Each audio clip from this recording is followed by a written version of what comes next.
Hanggang dito na lang ba talaga ang lahat? Hindi na ba yun magbabago? Hindi na ba mahihigatan ang pagiging best friend ko? Dapat talaga sinabi ko na lang noon na hindi ako nagsisisi ngayon.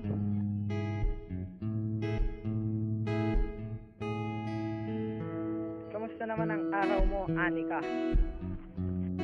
Okay naman, medyo nakakapagod nga lang. Pero okay lang. Ikaw, kamusta naman ang araw mo, babe? Okay lang din, nakita naman na kasi kita eh.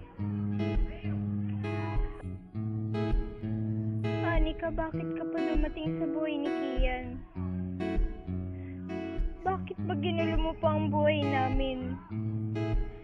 Masaya na ang samahan namin bago ka dumating.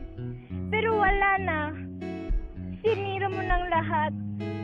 Ang bawat ngiti, tawa at kanta niya para sa akin kinuha mo na. Kaya ito ako ngayon, nag-iisa. Kian, mahal na mahal kita pero takot ako. Takot ako umamin sa'yo dahil baka magbago ang ating samahan. Mahal na mahal kita pero huli ng lahat.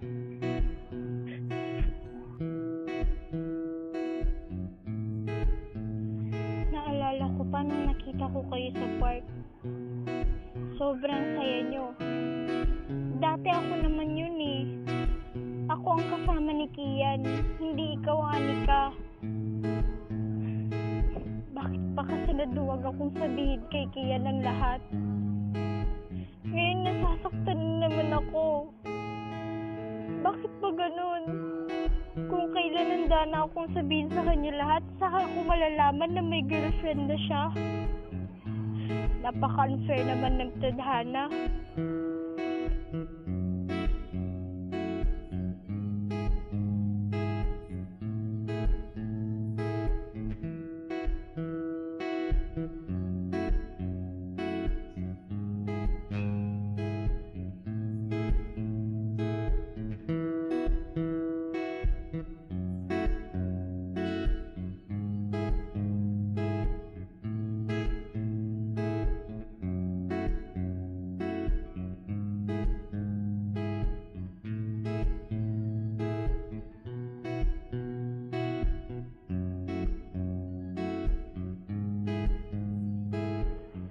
Hala, sino yung nandun? Parang familiar yata. Wait, di ba kilala mo yun? Ah, alam ko na. Di ba best friend mo yun? Anika, alam ko ikaw ang mahal niya. Pero minsan naging parte rin naman ako ng buhay ni Kian. Mahal ko siya. At patuloy ko pa rin siyang minamahal hanggang ngayon. Sana maintindihan mo yun, Anika. Anong sinasabi mo? Di ba best friend ka lang niya? Huwag kang mag-assume para hindi ka masaktan. Ako ang mahal niya. Sorry ka na lang. Ano bang pinagsasabi mo, Courtney? Di ba best friends forever tayo? Kian, sorry sa mga sinasabi ko.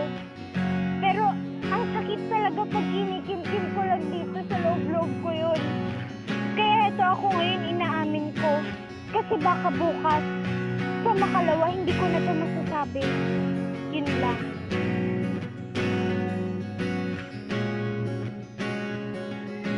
Yung best friend ko, na dati sa akin lang ang oras. Pero anong nangyari? Napunta lahat sa'yo. Dapat man lang may natirang oras para sa akin. Pero wala eh.